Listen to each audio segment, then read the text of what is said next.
Hey guys, you here, aka and welcome to the GTA 5 car v car episode today with the Voltic going against the Khamelion. Both these cars are electric cars, therefore they have no gears, so I took out the 4th gear acceleration test. And you know, I was pretty interested to find out which one's better amongst these two. You know, the Khamelion is a collector's edition car, as we know, Voltic is not, and it's a normal car you can purchase from the legendary motorsports.com, or you can find it on the street. It's pretty rare on multiplayer anyway. So here's the thing with the Khamelion. Drove it around for a good 10 minutes, good 20 minutes I suppose. I've driven it around before as well, but when it's fully stocked like this, it's absolutely brilliant because it's perfect and it's rigid, it sticks firmly onto the ground, and it's got a lot of oversteering, I must say, which actually helps with the handling because of the size of the car. So around sharp corners at very high speeds, you can easily maneuver that with little or no effort whatsoever.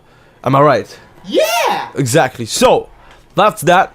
Now with the Voltic, on the other hand, the Voltic, you know, there's another car that is absolutely great for handling, but when you compare it to this car, man, you know, I don't know, it was pretty tough. At first, I thought when I first tested the Voltic, it was an absolutely amazing car for drifting.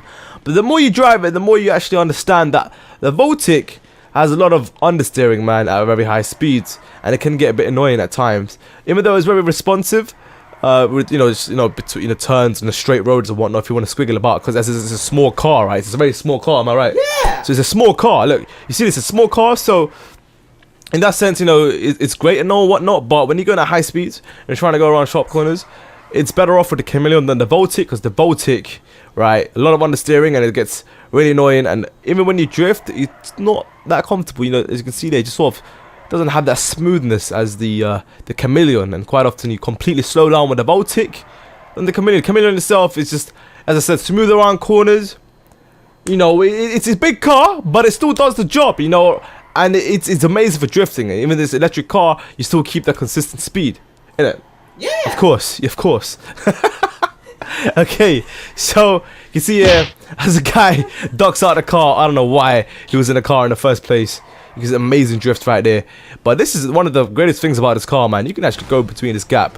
I'm not sure you can do this with any other car, but this car actually can manage this without completely busting out or getting stuck. But you can see the wreck there. But anyway, I just wanted to show you that little clip there. But the damage test, this was actually interesting because, you know, the Voltic did take a lot of damage for the bumper itself, but the rest of the car was fine.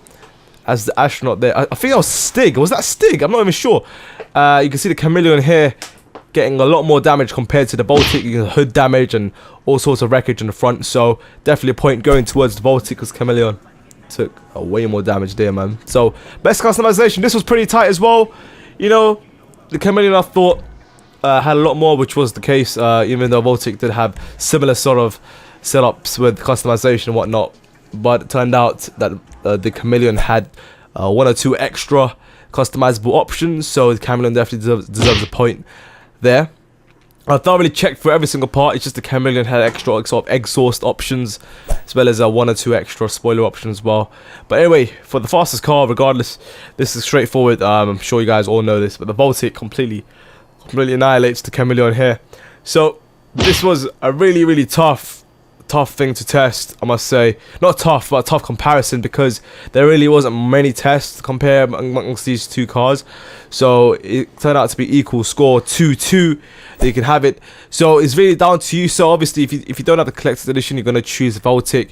If you do have the collector's edition, then you probably would choose Khamelion. Let me know in the comments below which one's your favorite, if you have driven both. If not, then yeah, I don't know, but from what you see, I suppose you can tell me what's better. But I'm sure a lot of you guys love the Voltic as well. I love the Khamelion actually, even though I don't have the collector's edition. So thanks to my boys for letting me record this. Got their Twitter down in the description below. Anyway, if you guys enjoyed this episode, make sure you guys like the video. I'll see you guys soon. Check you soon. Good night, peace. Yeah. Oh, if you guys want to check out the previous episode, the Felon GT goes against the Felon. That was an interesting episode. Check out the annotation on the screen. It'll take you straight to the video. Putasalo!